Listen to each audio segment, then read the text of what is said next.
Okay, we are live again. I think this will be the good one. we have a few mistakes before. So welcome everybody. I'm Coulter. I'm joined here by Shaft. How are you doing, man? I'm doing great, dude. So excited to be here.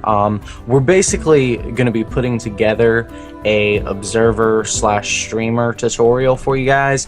The reason for this is we're switching over to 3-man squads for the UASL, and we've got a lot of new staff coming over, and we just want to make kind of a standardized video for everyone. But we've made this open to the public as well, so that anyone who's interested in streaming or interested in casting can catch in on this 2-day event. We're doing it tonight and tomorrow night. Tonight is the streaming observing side of things, and basically I'm just here for moral support as Coulter goes through his godlikeness in open broadcast software, shows you some amazing plugins, and the thing I'm looking forward to most is checking out his instant replay script, because I'm going to write down every step in that thing and steal the hell out of that. Now, I don't really know where else to go with this except to say, Coulter, do your thing. Yeah. We are going to cover basic configuration and a few tricks, as you said. First of all, we are going to cover a little of OBS configuration, your channel setup, and everything about scenes and sources. So let's get started with the setup from OBS. Here we have a few topics we are going to be talking about. So let's start first with the OBS setup, especially with Twitch. Most people will stream to Twitch, so we are going to cover that one. So once you get your account on Twitch created, you need to go to your dashboard. Your dashboard is let me see it. Your dashboard is accessed by logging in, and let me log in here. You need to log in, and then you need to click here on your name and go to your dashboard. Once you get your dashboard, you need to click on your streaming application button, and then you have to click this button here, show key. This button will show you a long random patterns that you need to copy. It's a unique key. It's like a password. Treat it like a password. Don't share it with anyone, because if you share it, anyone can stream to your channel. Now I have a question. Yeah. If you do, let's say for instance that you're the UASL, you have your own Twitch TV. Yep. Would it be okay to share that stream key among your casters, or are you saying don't even do that? You can do that, but you can do something more. How can I call it? Safe. Safe, maybe safe. I don't know if safe mass more. Refine is not the word. I don't know what the word I'm looking for, but you can authorize people to stream to your channel, and they will get their own key. So it's like delegation. You add some people to stream to your channel, and then they will get their own key. And if someday you don't want them to stream again on your channel, you just delete the key. Okay. Nice. So it's you can share the master key if you want, but that way you can manage your users if you want more easily. Okay. Okay. So once you get your key, you need to go to settings, and then you need to go to broadcast settings, and then here you have to paste that key here on the stream key field. And here you have another options, the streaming mode. You can have a live stream, or you can record to your own hard drive. So in this case we are going to live stream, so we choose that. And the streaming service, we are using obviously Twitch TV, but you can use another service. Many people want to use YouTube. The bad thing about YouTube is that the chat is very bad. It's not very good, the chat. The good thing about YouTube is that it almost never lags, so you will always have your stream smooth. Also, YouTube lets you choose your quality. So have you seen in Twitch that you can choose your quality in some streams and in others you can't? So that's because if the streamer has a partnership with Twitch. If you don't have a partnership, maybe YouTube is a better option, because they will give you that option of qualities. So if people have not very good connection, can watch you in YouTube. But most of gamers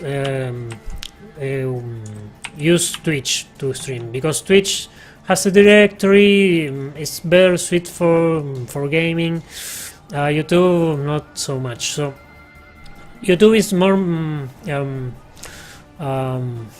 it's not so focused on games, it's more general streaming service. So for now we are going to select Twitch here. I would also say Twitch, you have to worry a little less about the rules, because YouTube, they can get pretty crazy with those mute buttons. Yeah. YouTube, if you stream music to YouTube, probably they will mute it, or they will remove your video. So, or your account. If or your you've done account, it 3 times. yeah, or your account, yeah. I speak from experience, guys. Okay, so for now we are going to select these ones, and here's the server. You should select the server that's close to you, but this is not always the case. You need to try and see which server is best for you. So then you have your stream key. We talked about that before. And then we have here a few options that are not that important.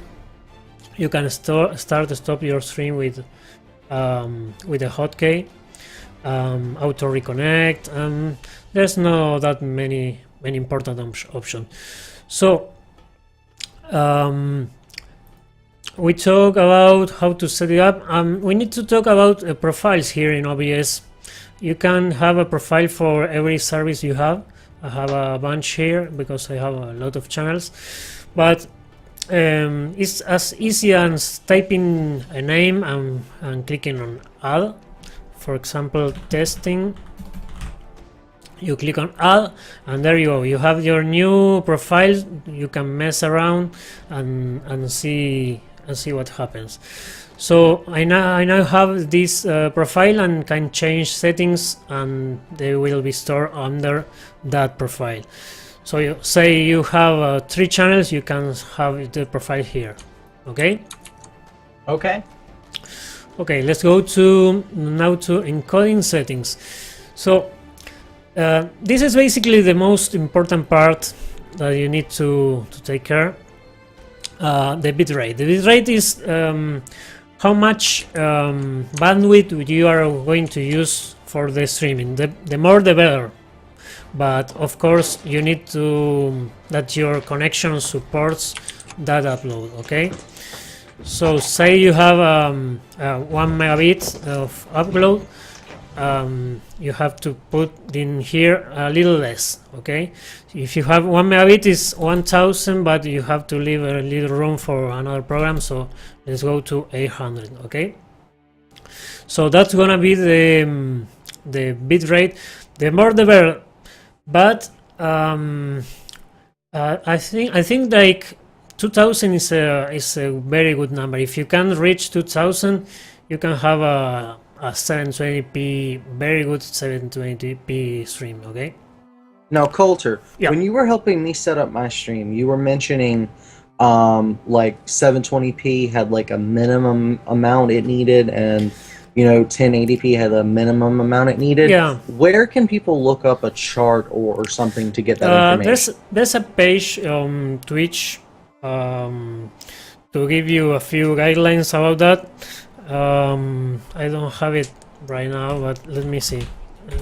We can look it up very quick. No problem. It's mostly on the vlog. On the vlog, you have a lot of information here about Twitch. So let me see if I find it. Sorry to put you on the spot. No, It just occurred to me. Don't worry. Let me see. Maybe this one, or maybe an older. Why is there the back of a dollar bill? I don't know. Let's see here. No, I don't. I am not finding it. No, I don't find it. Let me see if I can find it.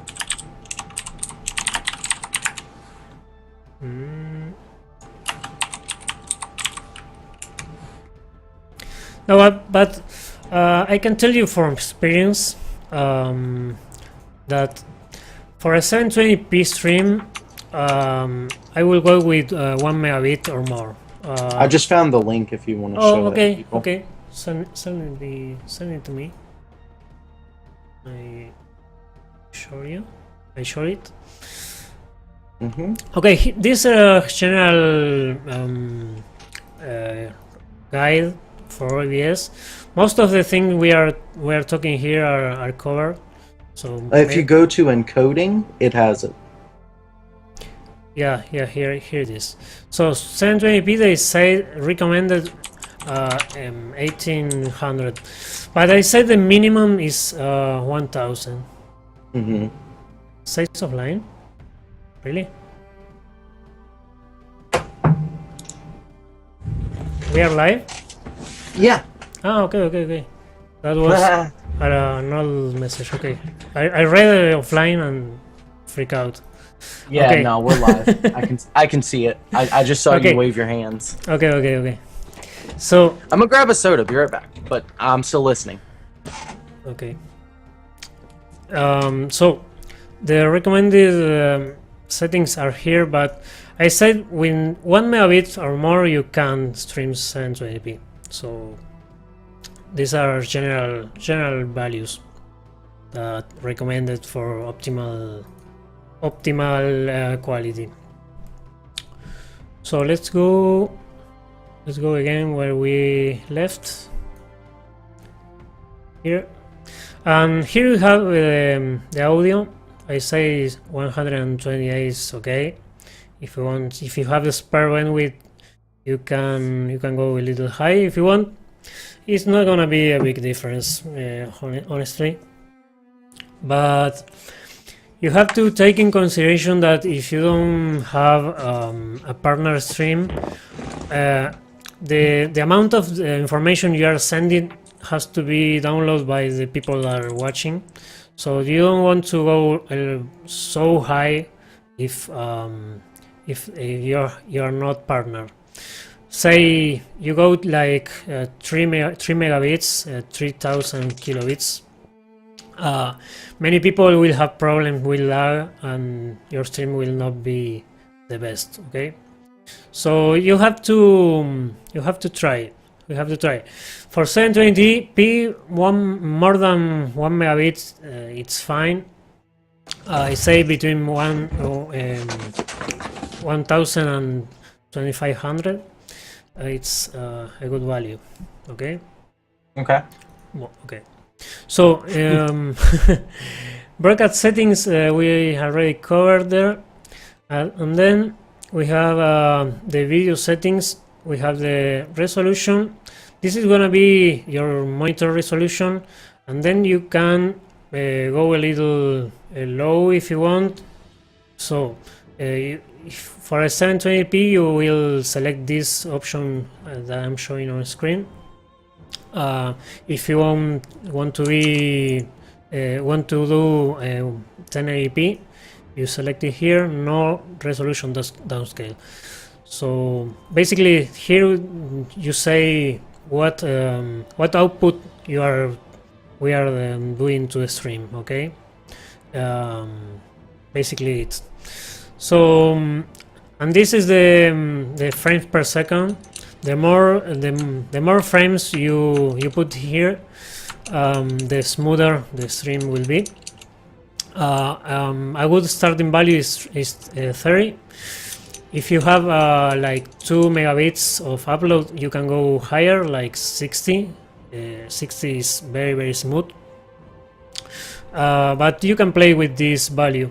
Recommended value are 30, 48, and 60. So that's gonna be this this configuration. Let's talk a little about resolution versus bitrate versus FPS. Obviously, these three values are tied. You need to balance what you put in every field, every one of these configurations. So let's say if you want to go like 1080p resolution, you need a high bitrate. Okay, you need like 3 megabits of upload to be able to stream fine. And then, as I said, the FPS will give you more smoothness, but the more FPS you put here, the more computer you need to have, the more CPU. What else?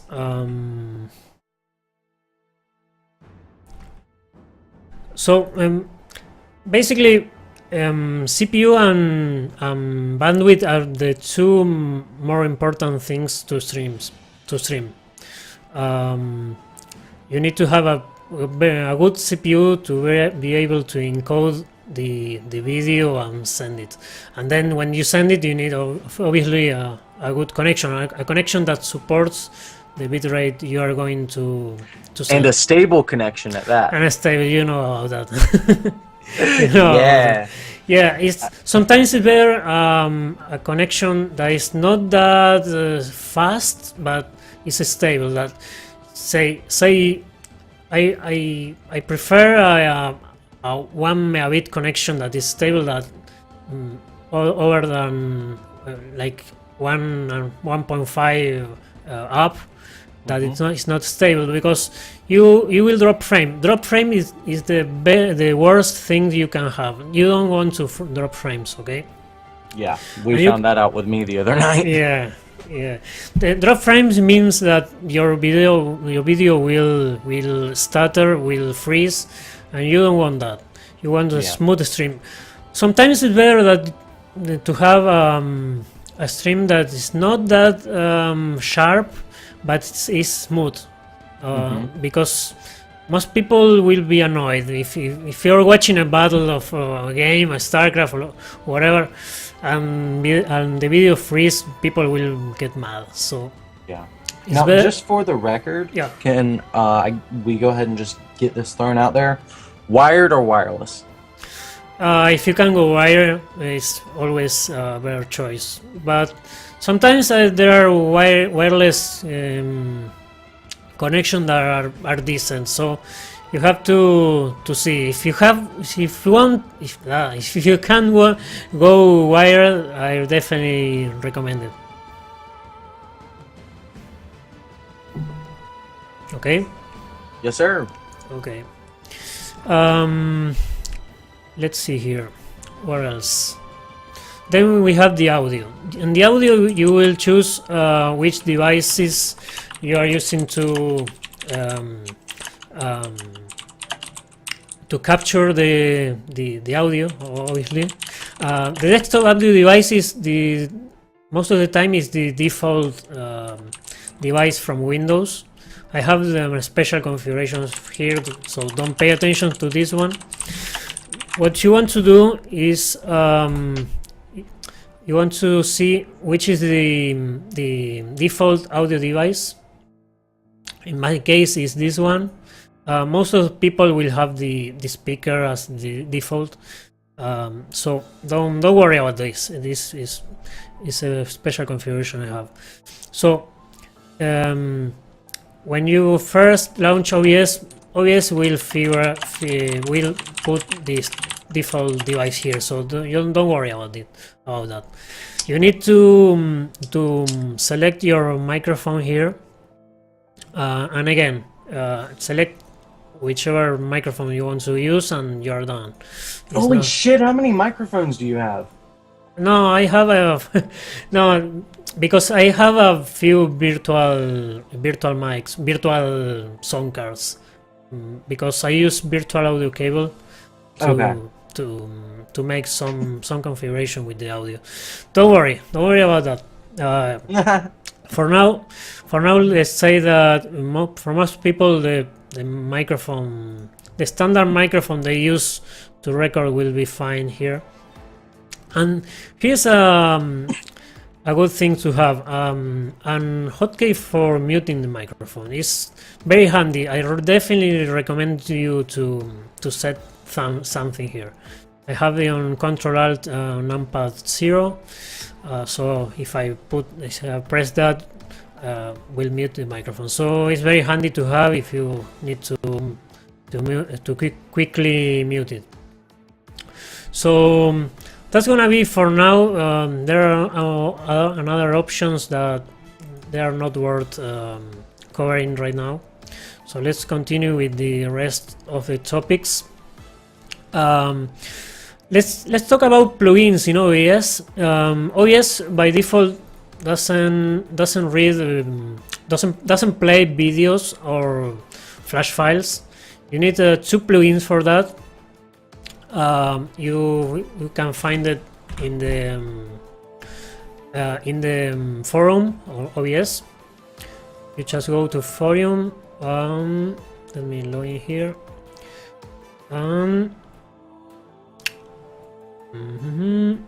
You go to plugins and work in progress here. You press that was here. Blue's Clues. You just homed Blue's Clues. What's I love it. What's the Blue's Clues? That's a TV show. Like they have this. Oh, Never mind. yeah, I think I know it. Okay. You had to have, because you just perfect. Okay. Anyways, back to streaming. Yeah, back to streaming. So you have to go to this thread and this one. So first of all, you have the video source. You need to download this plugin, 82 bits or 64 bits. This depends on what version you are using from OBS. And let me talk about that. There's obviously 2 versions of OBS. When you download, you have 2 versions, and you have to decide which one you want to use. Most of the people think that the 64 version will be faster, and that's not true. That's not true. There's no much gain from the 64 version. So for now I use the 32 version because it has more plugin compatibility. So some plugins are not made for the 64 version, so you get better compatibility with the 32 version. So the scene switcher doesn't work with 64-bit. Yeah, that right? exactly. You know your shit. You know your shit. Okay, you want me in that. You want. I was about to say that, but you want me. Okay. Mm-hmm. So for now I say that you use the 32-bit version. So you have to download the plugin and put it on the plugins folder in OBS. Let me show you that. So I'm going to go to the OBS directory. So you go to the plugins directory and you paste it here. It's just like that. You just paste everything that this file you download. So let me show you that quickly. I'm gonna download that one, and then you have the browser plugin. It's exactly the same. You need to download this file and paste it on the OBS plugins folder. Okay, it's just a matter of pasting there. To confirm that you have the plugin installed, you go to the plugins button here and you will see your plugins. You need to see the video source plugin and the CLR host plugin list here. Once you get that, you have the option to add video sources here, as you can see in the screen, and browser sources too. I will show you how it is done with these two plugins in a minute. Let me finish this one. So once you get the video sources download, you have to paste these files on the folder. It's simply as that. Okay. So with that installed, you will be able to play video files. You have this option, video. You got to put the name here, and then this dialog pop-ups. You have to select the video you want to play. It's very easy. Let me where is it? Backgrounds. Let me put the background here. So you can add as many files as you want. There then you got to put the resolution here. I choose these resolutions because there's no need for more. In my experience, there's no need to put more in there. So you can loop the playlist, and here you have the volume that will be output to the stream, and you have two options here. You can output to a stream, so the audio will go to the stream, but you won't hear it. It's handy to have. I choose this option, but if you want to hear it, you have to select this option and select DirectX output and your sound device. In this case, the same device that is capturing the audio in OBS, as we saw before. So once you get this, you select OK, and there you go. You have your video playing there. This video is background, doesn't have any sound, so you want sound. If you want to arrange the sources, you got to press this button, edit scene, and then you can select the source and move it, for example, or you can make it bigger. What else? You have some layers here. You can arrange the sources here. So my webcam is covered. If I want to put it up, I go to here, position, no, order, and move up, so it doesn't get covered. This is exactly as XSplit. It's very easy to understand. The sources that are on top are in the front and the bottom. It's very easy to understand. And you have your cat there, right? There's a cat. I hear you. I hear the cat. Okay. Yeah, he's meowing for my attention. He doesn't like it when I'm not giving him any. Oh. Okay, so let's go with Flash. If you want to put Flash in here, you have to go to Add CLR Browser. Let me fix this. You go to Browser here, and here you need to select the file. You can render a web page, for example, if you want. If you want to, for example, put the USL site, you can put it here, and then you get the resolution, and there you go. This is not Flash, obviously. It's the web page being rendered directly from the internet. So if you want Flash, you need to go again and select here, and then you can select your local file. Let me select a file here.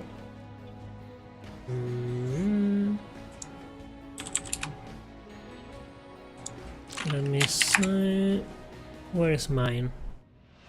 Here. I want my file, and you have to click this option. If you don't click it, Flash won't work. And there you go. Flash is working now. It's a Flash file that is working.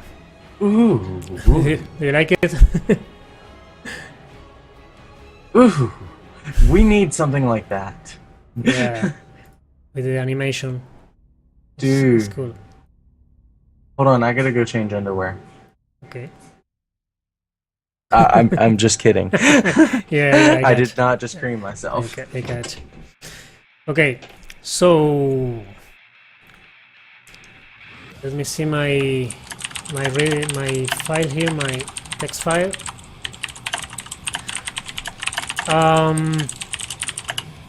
Here's a trick not everyone knows.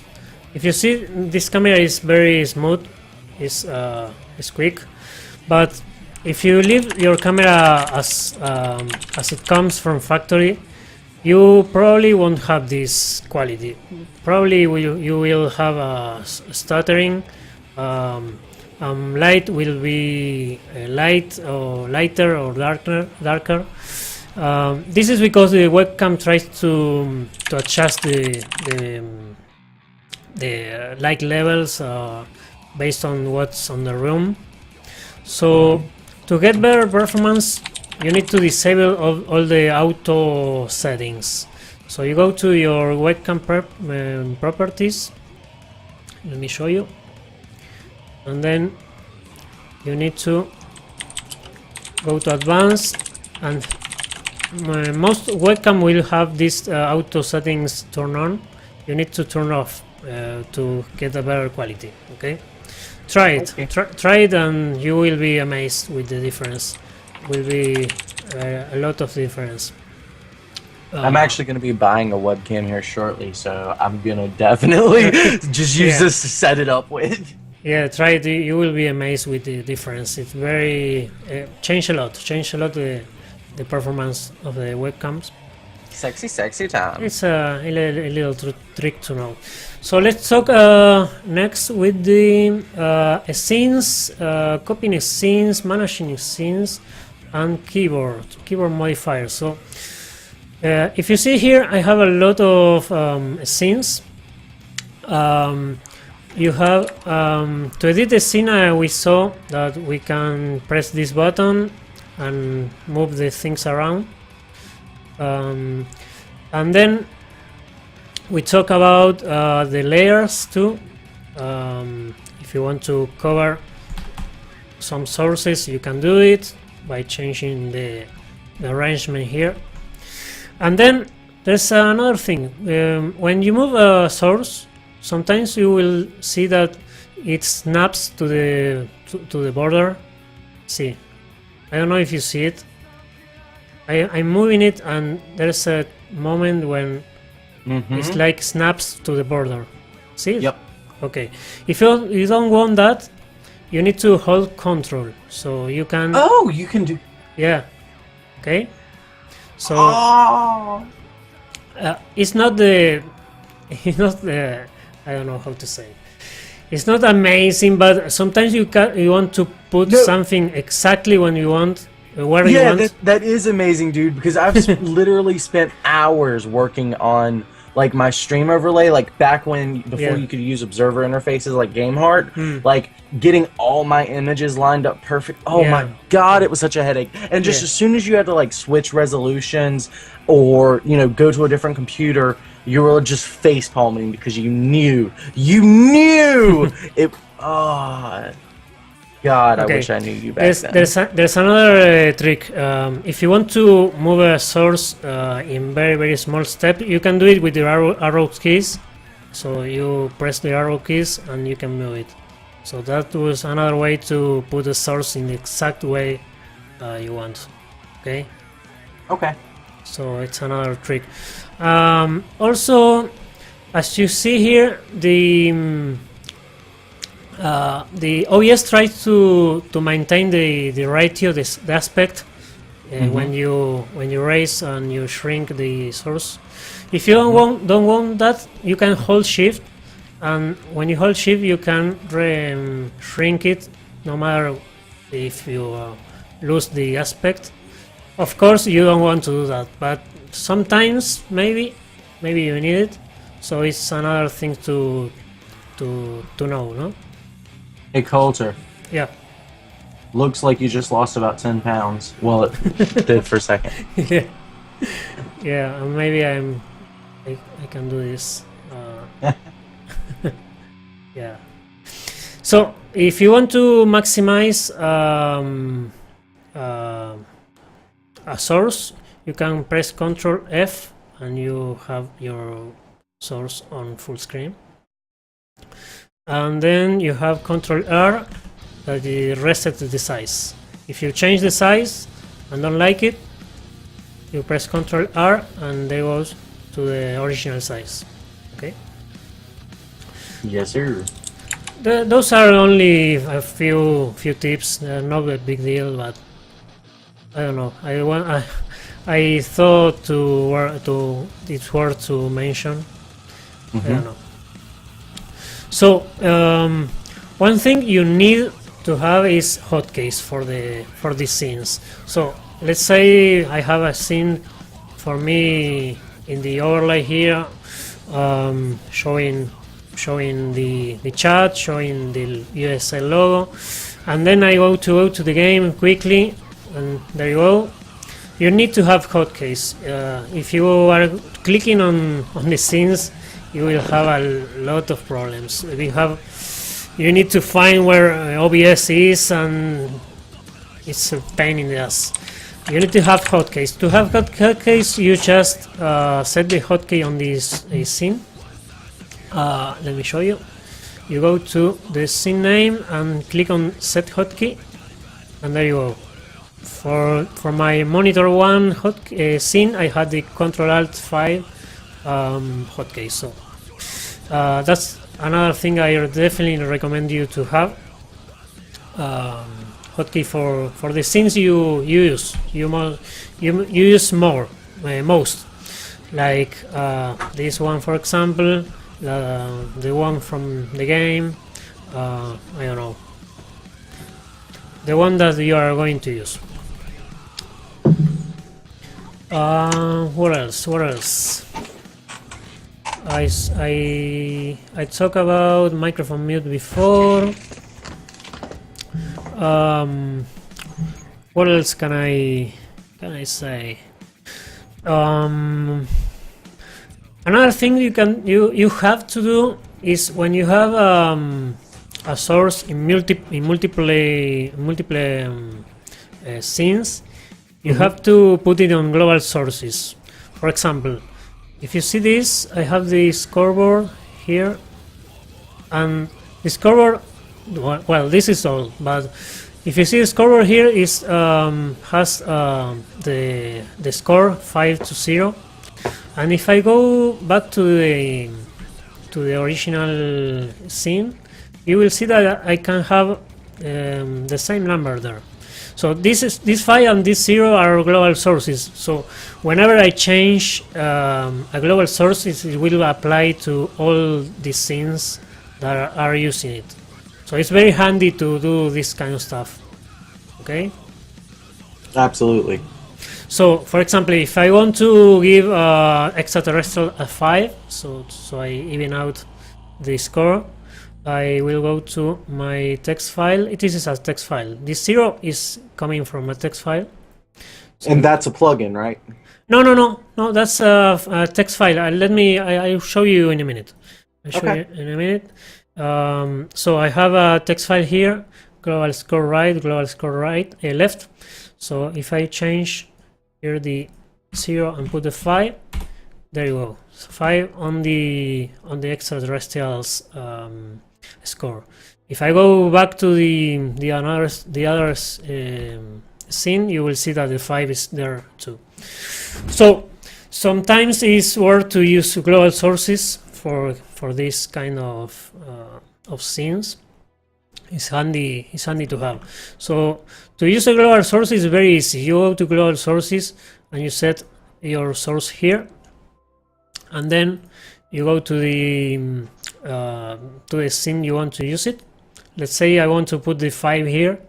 I right click here, go to add global source, and there you have the, for example, I don't have it. Why I don't have it? Well, this particular one is not on global sources, but it's all tied to these two files. I made a mistake here. So I have another global sources. For example, the logos. The logos, logo left and logo right. If I change here, you will see that change on all scenes. Let's see. Let's do the example. For example, the left logo here is Clarity Gaming. So let's go and change the global sources. Logo left, and let's change Clarity Gaming and put where is it? USL. Let's put, for example, Furious logo, and then you have it. Hey, it didn't change. Why? Fail. We fail. Try again. Why? No, it should work. Hold on. This is the best part, troubleshooting. Yeah. Watching Mr. Coulter scratch his shiny head. Yeah, for some reason this didn't like it, and I had to go to the source and press OK. I did only that. I have no idea why, but there you go. Once you get it on one scene, you will get it updated on everyone. So I don't know why I had to put OK there, but well, it's working. So sometimes when you are going to use a source in many scenes, it's better to have it here on global sources. For example, the camera, the webcam. That way, if you want to like switch it, like say you wanted to change something to like a different source, you only have to do it once. Exactly. That's the whole idea. To have a centralized source that you can change in one place and get it in changing a lot of scenes. So global sources is a good thing to have, a good thing to use for some applications. So use it. Okay, let's go to the what else? I don't know if you have a question. People have a question here. I see a few people on the stream. I don't know if anyone has a question. If anyone posts one, I'll go ahead and ask you. Okay. Okay, I don't know if I'm going too fast. We are on the 45 minutes so far. So let's continue. What else? What else? I don't know. These plugins. I don't know. This one is for showing. Snip is for showing your song name on the stream from Spotify and another service. I don't know if it's very useful for USL, but this one is kind of neat to have. This SNAS. SNAS is a program. Let me launch it. This program that basically gives you the chance to write the time and countdowns to files. So then later you can use it on your streaming program. For example, let's say I want to show a countdown here. So for example, I go to Chronos. I say like I want to count down to 6 minutes and start. So the program says this is gonna be the file. You obviously you can copy from here. So you copy here, and then we go to text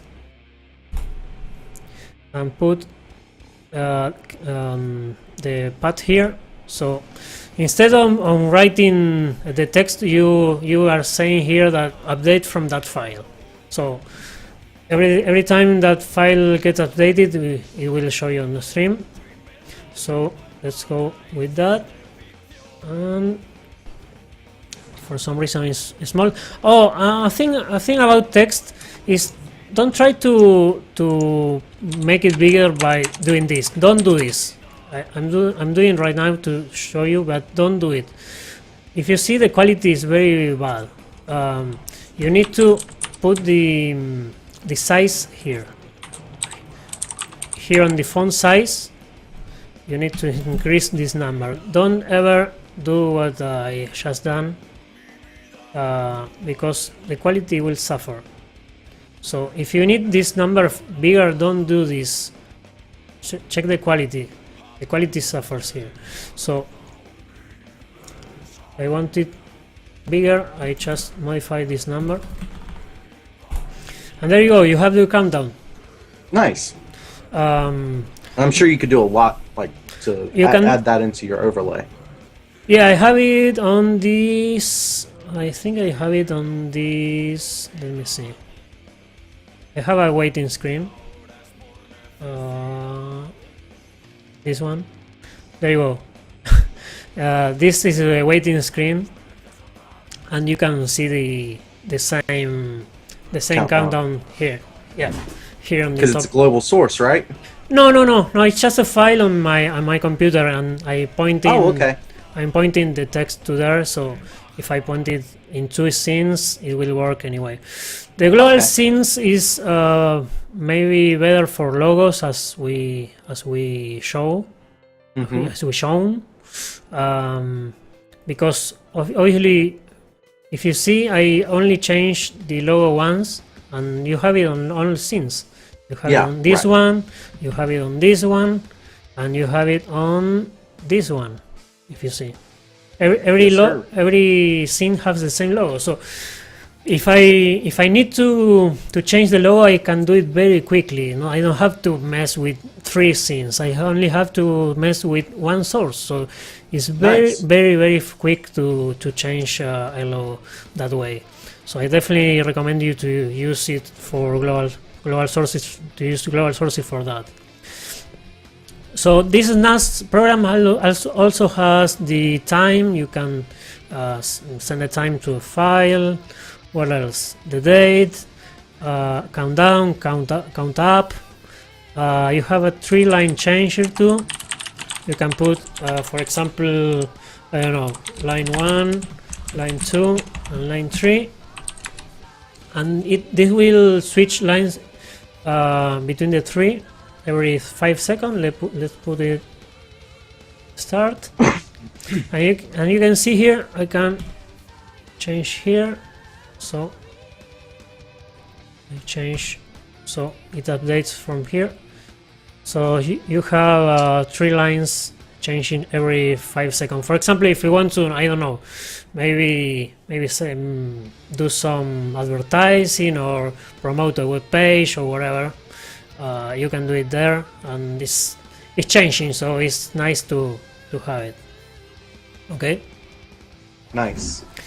Okay, that's NAS. NAS is found on the OBS forum. Let me show you. If you go to the OBS forum and go to plugins, and where is it? Should be around here. Is this where you get all of your plugins? Most of them, yeah. It's not that I have a million plugins. It's I think I have 3 or 4. I don't know. Gotcha. Must be over here. I have no idea where is it.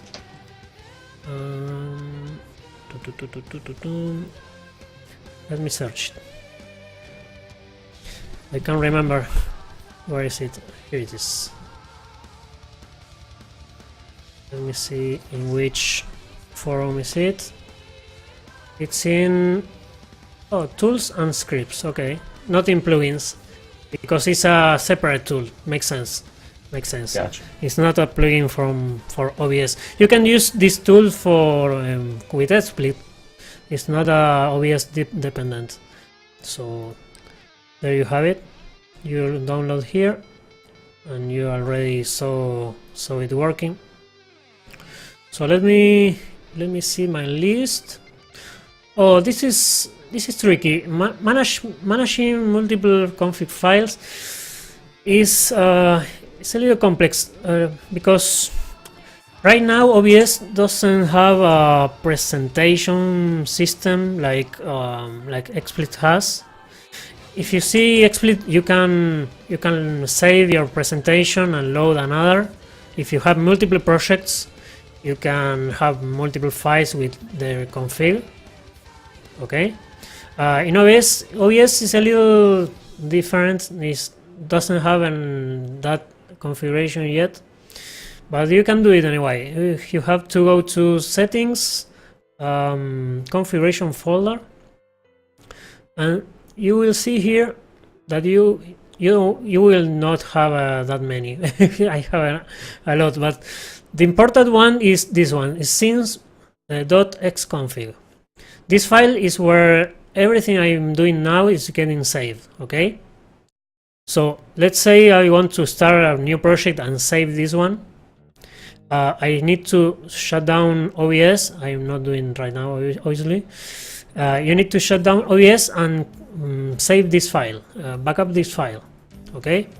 If you do it, you can later replace it with another and have multiple configuration. For example, I have the ESL scenes config. So if I'm working in another project, I just delete this one, the scenes xconfig, and copy this one over the sync config. Make sense? Yes, sir. Okay. I have no idea if I explain fine. I have some problems with pronunciation and vocabulary. You're fine. Okay. So for now, OBS doesn't have a way to save your configuration, your scenes and your sources, but this way you can do it anyway. It's not the best thing, but you can do it. And in fact, I need to do it. I have a lot of configuration, as you saw it there, and I need to do it. So that's the last one on my list. I don't know if I'm missing something. Go ahead. No, I want to to show more about text. In text here you have a lot of options that XScript doesn't have. For example, you can put the outline. The outline is very nice, man. It gives gives a very good looking text. Let me give you an example. No, let's change this one. Well, it's a white a white background, so it doesn't it's not that good in this background. But for example, let me show you. My scoreboard is done with that function. As you can see here, every text has a outline and makes it much better. If you see, I'm going to remove the outline for a second so you see the difference. See? You have well, it takes a second. Yeah. Oh yeah, makes a huge difference. So you can make much more nice text with that option because you have an outline. Let me see here. You have the opacity is this to make this transparent. For example, I can put this 24% and you will have a semi-transparent source. So it's very nice to have. What else? You can do a lot of things with this option. You have the scroll here if you want to make a scroll. You can put the background there. Well, I could use some background. Okay, there you go. There you have a background for that particular text. And what else? Well, and as you can see, you can of course update from a file as we saw before, and you can put the text in vertical. I'm not sure if you ever will be using that, but you can do it if you want. It's an option. So that's gonna be for text. What else? You can add a slideshow with many images. What else? One thing you have to do when you stream StarCraft is try to capture StarCraft with the game capture. For example, when you go to add the game, instead of capturing the monitor or the window, you need to capture the game directly with the game capture function. Captures much faster than the other methods, so I recommend you to use game capture. It's much faster than anything else. For example, I have my game source here, game capture, so I'm gonna add it here. So here's you will not see any difference here, but just do as I say. Believe me that game capture is very fast. So use for StarCraft, use game capture to get the game in the scene. Okay. All right. Okay. I don't know if I want to cover the replay thing. It's a little complicated. I got you. We could do like a separate video at another time. Yeah, I think it's better because I don't want to confuse that much people more than I'm doing already. So I'm doing a lot of confusion already. So let's leave that for another video. Okay, absolutely. I don't know if I need to cover anything else. One thing you need to see is that you don't drop frames, okay? always sir. check. I will check that this square is green, or most of the time green. Check that you are not dropping frame. If you drop a few is not a problem, but you need to watch it and confirm that it's not a racing number. That number has to be most of the time the same. Okay. All right. Okay. I don't know if I need to cover anything else. I can't think of anything. If whenever you're ready, I can go ahead on to the observer stuff and share screens with you. Okay, let's go. All right, let me switch over into that mode real quick. Okay. So I'm gonna be showing a Shaft's screen. It's not gonna be the best, the higher quality, but he's gonna share his screen with me. So I put it on the screen on the stream. Yeah, the reason for this, guys, is we wanted this video to be one big video rather than switching streams to my stream for my portion. But it's still important that you guys see my mouse and some things like that. Now, just to kind of transition here, let me explain what's going on. So we just had you kind of go through the streamer setup. Well, on a 3-man team with a dedicated streamer, he's also going to be the observer. Reason being is the mouse. The mouse is like a voice. It's your voice as an observer. And I'm just going to go through some of the more basic observing techniques that people can, a lot of people haven't heard of some of these, and just start practicing them, and you'll notice a huge increase in the total stream quality. Now, for instance, when I'm talking about mouse movements, obviously, you guys can see my mouse right here. Now, the reason this is important, say for instance, we've got a little replay loaded here of Cella versus Gamma Sec home, but let's say we were having like a 2 roach versus 2 marine fight, and I wanted to show that the roaches were winning.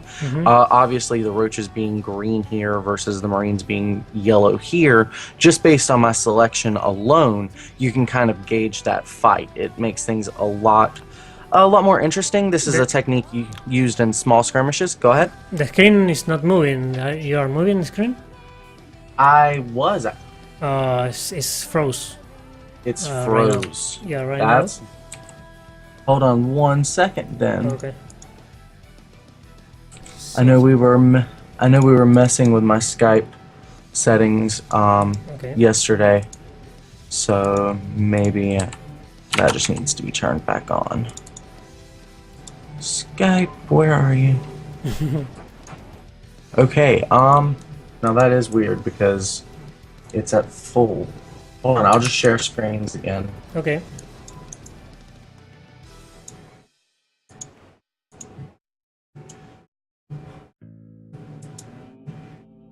Alright, can you see that now? Yeah, you're moving. I got like 1 FPS. 1 FPS. And now it's frozen again. That is crazy. Do you want me to call you or to see if it changes anything? Try calling me. Okay. Hold on. Let's try it. Call. Let's see. Alright.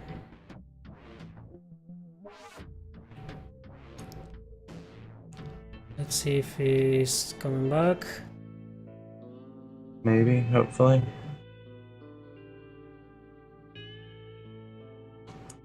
It's moving, but it's very slowly. Very slow. Alright, let me try one more thing. Okay.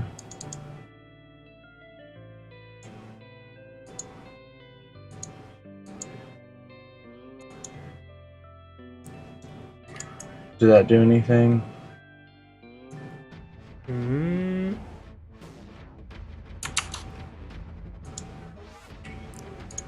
You're moving the... It's Alright, moving very slowly. Alright, well, sorry guys, just kind of bear with it. Damn. I don't know what I can do to make this better. Okay, so can you see the Marines and the roaches? Yeah. Now, Okay, so now it's hmm? moving. I see your mouse moving. Moving. Okay, cool.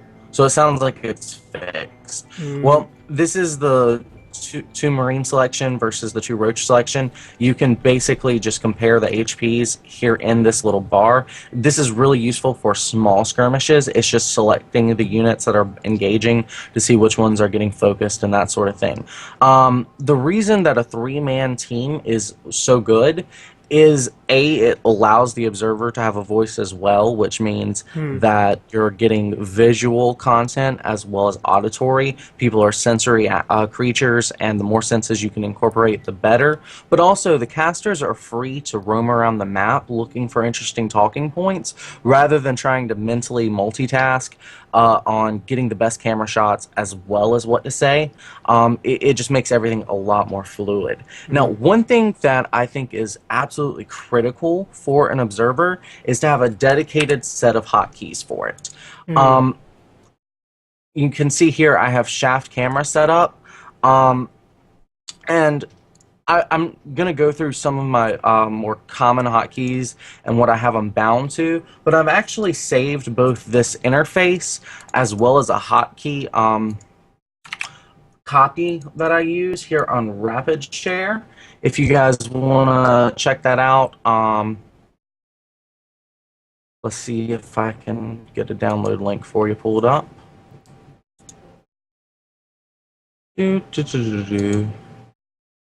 Arg. I don't use this often. Okay. Do you ever use Rapid Share? No. Okay. Okay. Well, it apparently does not have like a public link. Don't worry. Import. We can put the link In the description. later. Yeah. Yeah. Don't worry. Okay, so that'll work. Anyways, some of the more common things I want to go through are your production tabs. With this particular interface, this is a modified version of GameHeart. You don't really need your income tab. You can see the income tab here listed. Hold on, that it froze again. It froze again. Damn. Is it on income tab? No, you are tabbing. You are tabbing. And I don't see the game again. That is crazy. Dude, my internet sucks terribly. Here, let's see if I have anything running. Okay. Might be eating up internet.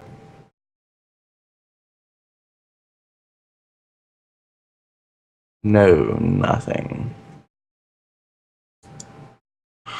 Alright, so I'm guessing maybe I should just do this portion as a separate video then. Recording offline, maybe. Yeah. It's a shame. Oh. Yeah, let's try calling one more time. Okay. Well, not really calling again. I'm just gonna share screens again. Okay. Alright, let's see what happens. Alright, do we have success as StarCraft 8? For now. I have image. Yeah. Alright, so this is the income tab. As you can see, 1080 for the Blue Zerg, or 1060 rather. You've also got 1060 here. This income tab is basically completely irrelevant as long as you have this portion of the screen open. Ditto with APM, Lost Army. Interfaces like the GameHeart design are just amazing because you can even hover over them and check out workers killed, things like that. There's just a lot of information that's really compressed. Does that come with the standard GameHeart? Yes, that's a standard on GameHeart. I didn't know that. Nice. Yeah. Nice. And you can see that I've actually put my own logo here for Clan Eat Casting.